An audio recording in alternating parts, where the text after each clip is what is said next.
Welcome to Mr. Hutchings History, where the past comes alive. Let's dive into today's story.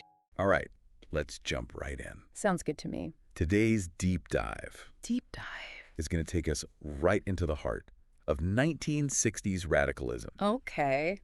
Specifically, we're looking at how the energy Right. and really the outlook of youth shaped this era. Mm-hmm. We've got a ton of sources to work through. Got a ground to cover. History, Oh, yeah. sociology, The psychology. good stuff. And we're even going to be looking at the language itself to understand this period. Cool. So are you ready to time travel back to a decade that questioned everything? Buckle up. I'm ready. I love that. Yeah. Okay. Okay. So let's start with something I think you might find kind of surprising, the language. Right. The way young people talked in the 1960s, their slogans, Mm-hmm. really all about rebellion, about kind of drawing a line in the sand, Yeah. don't trust anyone over 30, Oh, yeah. make love, not war. Right. These weren't just catchphrases, they were declarations of independence Yeah. from the older generation's way of thinking. Yeah. And historian Arthur Marwick, who's really kind of dug into this era, he argues that this language is like crucial to understanding why the 60s were so explosive. Right. It was this like break from tradition, this yearning for something new. Totally. Even just the slang they were using, No, you know. like hippie or groovy. Right. It was a way of like signaling we're different. Yeah. We're creating our own Totally. culture. Yeah, it's like they were inventing a whole new vocabulary Yeah. to describe the world they wanted to create. Exactly. But it wasn't just about words, it was about actions too. Right. Young people were questioning Yeah. everything. Oh, yeah. From their parents' political belief For sure. to the role of institutions like universities. Yeah. Yeah. Exactly. The Cold War, for example, wasn't just some like abstract political concept to them. Right. Like it was personal. They saw their parents' generation embracing policies that they considered morally wrong. Totally. And they weren't afraid to say so. The Vietnam War really kind of brought this Yeah. to the forefront, didn't it? For sure. I mean, it wasn't just about dodging the draft. Right. Many young people saw U.S. involvement as Absolutely. straight up imperialism, Yeah. a betrayal of their ideals. Right. And groups like the Students for a Democratic Society, the SDS, Yeah. they wanted to dismantle Oh, yeah. the entire power structure. Yeah. They weren't interested in just like tweaking the system. Right. They wanted to rebuild it from the ground up, Wow. based on this idea of participatory democracy where everyone had a real voice. Incredibly ambitious. It was. But as with any movement, I imagine there were some internal tensions. Oh, yeah, for sure. Historian Alan J. Matuso Yeah. has pointed out that while this idealism was powerful, Yeah. it sometimes lacked practical plans Right. for how to actually achieve these massive changes. Exactly. Like, take the Port Huron Statement, which was kind of like the SDS's manifesto. Okay. It laid out these lofty goals for social justice, Hmm. but the specifics of how to get there, Yeah. a little fuzzy. It's like having a destination in mind, Right. but no map to guide you. I got it. So, big dreams, maybe not always a clear roadmap, Yeah. but one thing's for sure, the passion was undeniable. The passion was definitely there. And to understand this, I think we have to kind of remember the intellectual currents that were swirling around at the time. For sure. Thinkers like Herbert Marcuse were hugely influential. Oh, yeah. Have you ever heard of his concept of one-dimensional thought? One-dimensional thought I have. Okay, good. Yeah. Good.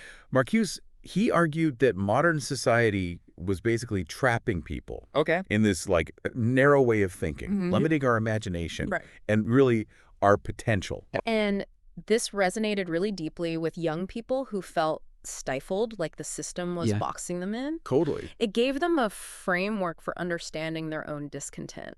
So they had the language, the drive to question, Yeah. and now this intellectual fuel. Right. But there's another piece of the puzzle here, and that's the sheer size and really the shared experience of the baby boomer generation. The baby boomers. By 1975, a staggering It is staggering. 35% of young Americans were in college. Wow. It's a lot of people going through the same formative experiences at the same time. And sociologist Irving Goffman, his work on collective identity really helps explain how this demographic boom translated into action. When you have a large group of people with shared experiences, it creates this powerful sense of like, we're in this together.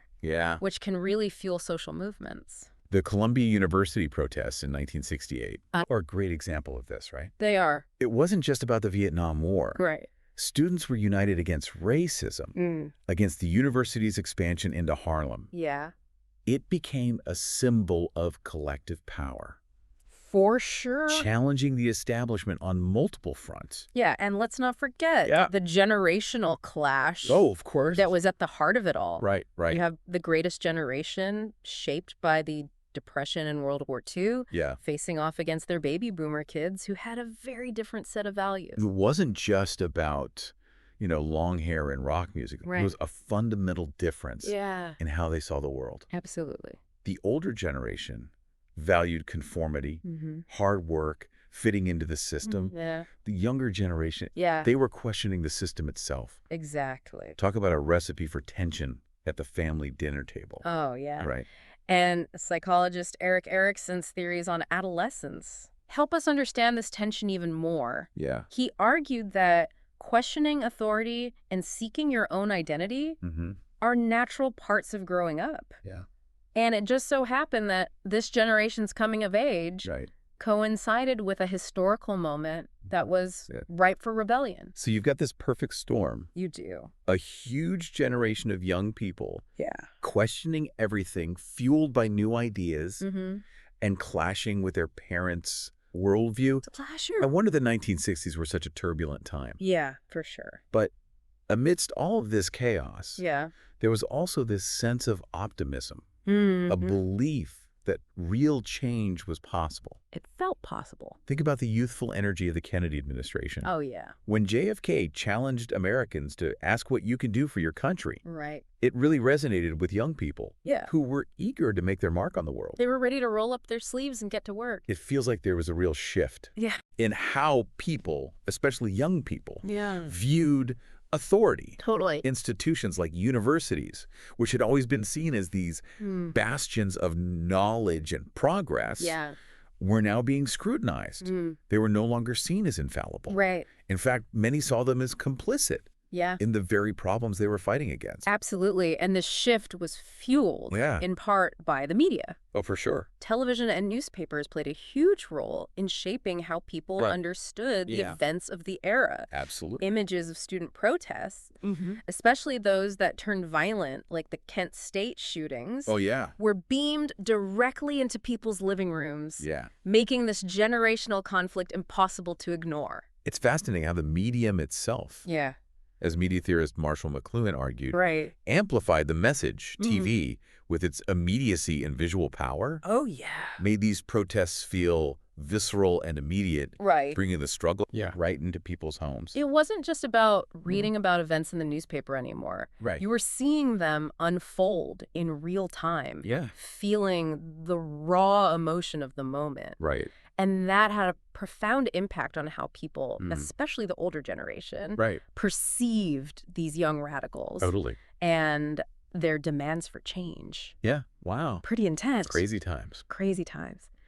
Yeah. So we were talking about this idea that young people were challenging authority in a way that had never been done before. Yeah, absolutely. I mean, it's mind-blowing just how much energy and idealism was packed into that decade. Absolutely. But, it's important to remember that this wasn't just happening in the U.S. Oh, right.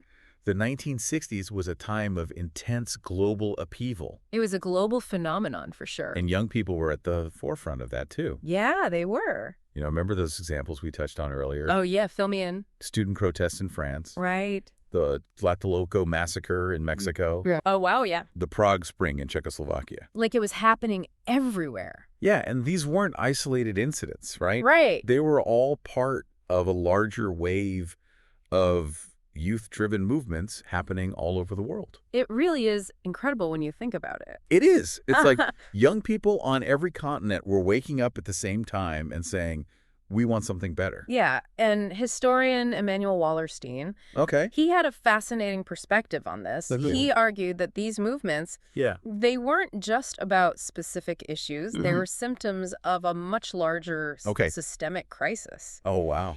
He saw the 1960s as this, key turning point in the decline of Western dominance as people around the world started to question the legitimacy of these existing power structures. So we're talking about a seismic shift in global consciousness. For sure. With young people acting as the catalysts. Yeah, it makes you wonder, what were the long-term consequences of this youthful rebellion? Did it actually change anything? Well, that's a question historians are still grappling with to this day. I bet. But one thing's for sure. The 1960s left an indelible mark on the world. Absolutely. The movements of that era really paved the way for future activism on so many fronts. Oh, yeah. From women's liberation and LGBTQ rights, of course, to environmentalism and anti-globalization movements. So, like, the seeds of change that were planted in the 60s have just continued to blossom. Exactly, over the decades. It's amazing to think about these ripple effects. It is. You know how the actions of one generation can echo through time and inspire future generations to fight for a better world. For sure. But as we've been discussing, you know, the legacy of the 1960s is complex. Oh, it is for sure. And multifaceted. Multifaceted, yeah. It wasn't all peace signs and love-ins, right? Right. Definitely some bumps along the way. Yeah, definitely some bumps. For sure. I mean, remember all those different historical interpretations we discussed? Oh, yeah. What were those again? So the progressive school. Right. The conservative critique, cultural historians, the structuralist perspective. All offering valuable insights into the lasting impact of the 1960s. Right. Both the positive and the, well, the less positive. The good and the bad, Yeah. So let's dive back into those interpretations for a moment. Okay. The progressive school, as we mentioned, tends to focus on the positive outcomes of the 60s. Okay. The steps forward in terms of civil rights, the push for peace, and the expansion of social freedoms. For sure. They see it as a time when marginalized voices were finally being heard. Absolutely. And systemic injustices were challenged. Right. And they point to the enduring legacy of these movements and things like legislation, cultural shifts, and a greater awareness of social issues.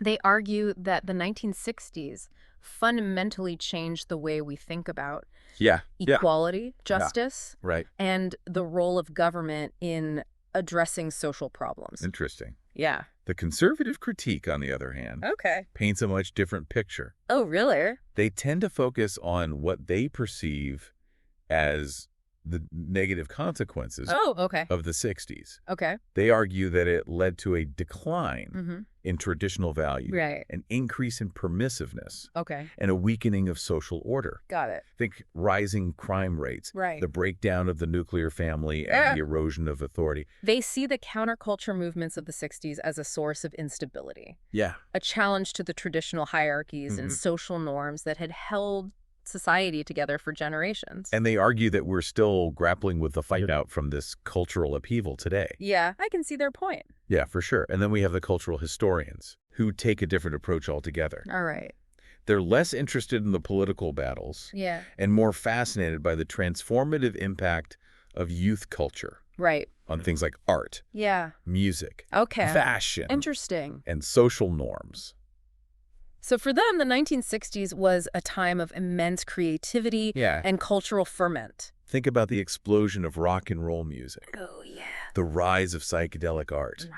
The embrace of nonconformist fashion. Right. These were all expressions of a generation. Yeah. Breaking free from the constraints of the past. Totally. And forging a new cultural identity. Yeah. And that cultural impact, arguably, is just as powerful and enduring as the political changes of the era. I think so. It's like the 1960s opened up this whole new way of seeing and experiencing the world, a shift in consciousness that continues to influence us today. It's fascinating how these different lenses offer such contrasting views. It really is. The same historical period. And that's what makes history so compelling. Yeah, exactly. It's not about finding a single correct interpretation. Right. It's about understanding the complexities and nuances of the past. It's like trying to solve this giant puzzle. It is, yeah. Where each piece offers a different glimpse into the bigger picture. Exactly. And to really grasp the legacy of the 1960s, we need to consider all those pieces, right, all those different perspectives. And it's important to remember that history is never truly settled. It's this ongoing conversation, this process of reevaluating and reinterpreting the past as new evidence emerges and our understanding evolves. So as we continue to explore the legacy of the 1960s, I think it's crucial to ask ourselves, what aspects of that era resonate with us most strongly? Right. What lessons can we learn from those who came before us? Yeah. And how can we apply those lessons to the challenges we face in our own time? Those are great questions. And I think one of the most important takeaways from the 1960s is the power of youth engagement. Absolutely. This era showed us that young people have the capacity to drive social change, to challenge injustice, and to inspire new ways of thinking and being. It's a reminder that young people aren't just passive recipients of the world they inherit. They're active agents of change who can shape the future. I love that. Yeah, and that's something worth celebrating and nurturing. Absolutely. Regardless of the era we live in. Right, and it's not just about grand protests or revolutionary movements. It's about those everyday acts of courage, creativity, and compassion that young people bring to the world. Absolutely. It's about their willingness to question the status quo, to imagine a better future, and to work tirelessly to create it. Well said. But now I want to circle back to something we mentioned earlier. Okay. These different historical interpretations of the 1960s. Right. We've talked about the progressive school, the conservative critique, and the cultural historians. Okay. But there's one more perspective we need to explore. Okay, which one is that? The structuralist perspective. The structuralist perspective. Right. The structuralists, they take kind of a fascinating approach. They're less interested in, individual events or personalities, and more concerned with the underlying systems, the economic, political, social structures that shape historical change. So instead of just focusing on the protests or the leaders, they're kind of looking at the bigger picture, the context in which these events unfolded. Yeah, they might argue, for example, that the Cold War, with its intense ideological rivalry, created this pressure cooker atmosphere where any spark could ignite social unrest. Or they might look at the economic inequalities of the time, how the gap between the rich and the poor fueled resentment and a desire for change. Yeah, it's like they're saying, okay, those protests and movements were dramatic. Right. But they didn't happen in a vacuum. Exactly. There were deeper forces at play that shaped the 1960s. For sure. And by understanding these, structural factors, we can better grasp both the limitations and the achievements of the movements of that era. Okay, so for instance, the structuralist perspective might help us understand why, despite the incredible efforts of the civil rights movement, systemic racism persisted even after major legal victories. They might argue that while those legal battles were essential, of course, they didn't completely dismantle these deeply rooted systems of inequality that were embedded in society. It's a reminder that real lasting change often requires more than just changing laws. You have to transform the underlying structures too. So it's not about saying, individual actions don't matter. It's about recognizing that history is complex. And change happens on multiple levels. For sure. Sometimes progress can feel slow. And incremental. Yeah, absolutely. And the structuralist perspective can help us see those, long, slow arcs of history. The forces that shape events over generations. This has been quite a journey, hasn't it? It has. And we've looked at the 1960s from so many angles. So many. The language, the psychology, the global context. At the angle. And these different historical interpretations. It's like we've assembled this multi-dimensional puzzle. We have. What does it all mean? Right. What's the lasting significance of this decade? This era of youthful radicalism? I think one of the most important takeaways is that the 1960s wasn't just a decade of events. It was a turning point, a moment when the world shifted on its axis. Wow. And young people were the driving force behind that shift. They questioned everything, challenged the status quo, and dared to imagine a different world. For sure. And even though those specific battles might seem distant now, The spirit of the 60s. Yeah. The spirit of questioning, of pushing for change, of believing in a better future. Yeah. That spirit is timeless. I agree. You see echoes of that spirit in movements happening today. Totally. In young people who are raising their voices, demanding justice, fighting for a more equitable world. Absolutely. They're inheriting the legacy of the 1960s. They are. Carrying the torch forward. They are. So as we kind of wrap up this deep dive, I want to leave you with this thought. What aspects of 1960s radicalism resonate most strongly with you? Yeah. What lessons can we learn from that era? From those who came before us, as we navigate the challenges of our own time. Because the more we understand the past, the better equipped we are to face the future. Right. The struggles, the triumphs, the lessons of the 1960s, they all have something to teach us about who we are and what kind of world we want to create. Thanks for joining us on this deep dive into the heart of the 1960s. Appreciate it. Keep questioning, keep exploring, and keep that spirit of change alive. Couldn't have said it better myself. Thanks for listening to Mr. Hutchings History. Keep exploring, and we'll see you next time.